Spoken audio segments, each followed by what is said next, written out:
Probably sa mga oras na 'to na nangyayari yung video na 'to is gumawa lang ako ng video, yan.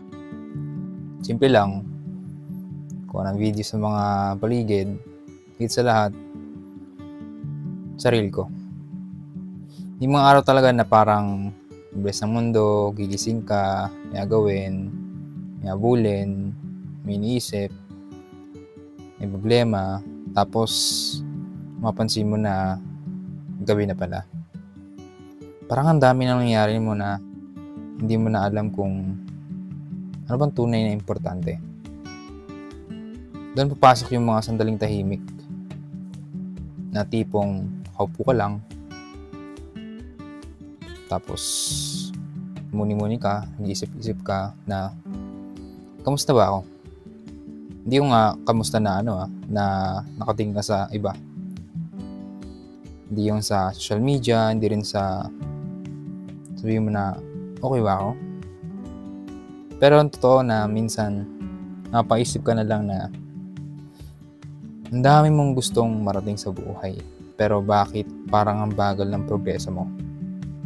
Daming gustong ayusin, pero bakit parang laging may kulang? Daming gustong gawin, pero bakit ang hirap ilabas?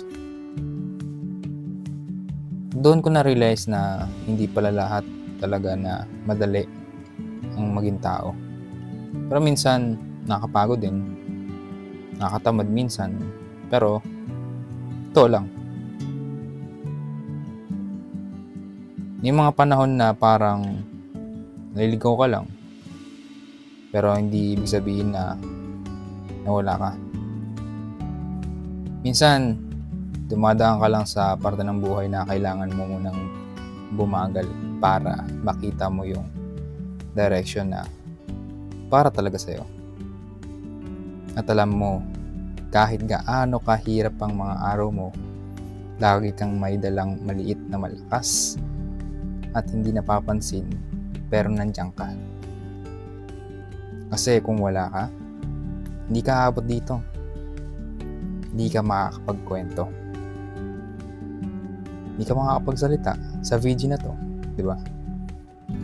Ang buhay hindi dapat minamadali.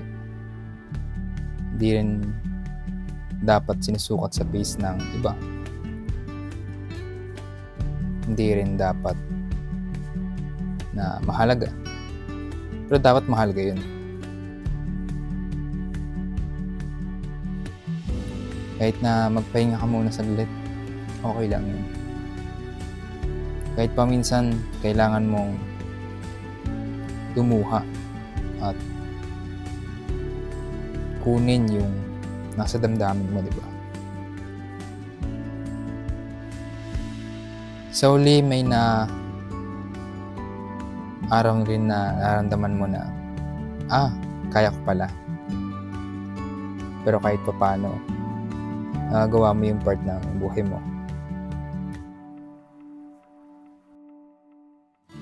Usually, habang tumatanda ka, mapapansin mo na unti-unti kang nagiging mas mahinahon dahil wala ka ng pakialam.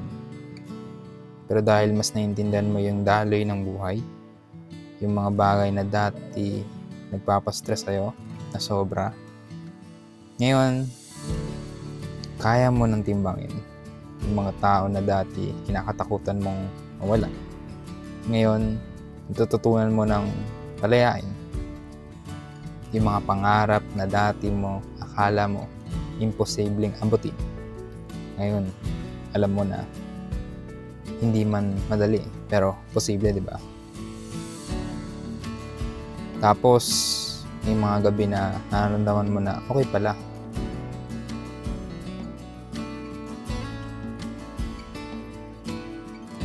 Hindi mo kailangan maging malakas araw-araw. Mas sapat na yung maging totoo sa sarili mo.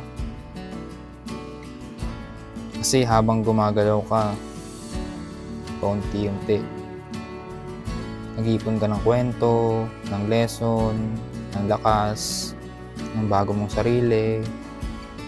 Barang araw, paglingon mo, masabi mo na lang na Ay, oo nga. Ang dami ko palang kinaya, di ba? At doon mo maramdaman mo na kahit gaano kabagal, may progreso. Kahit gaano ka nalito, may direksyon. At kahit gaano ka napagod, may bukas pa. So yun lang. Maraming salamat sa panonood. Hanggang sa muli. Goodbye.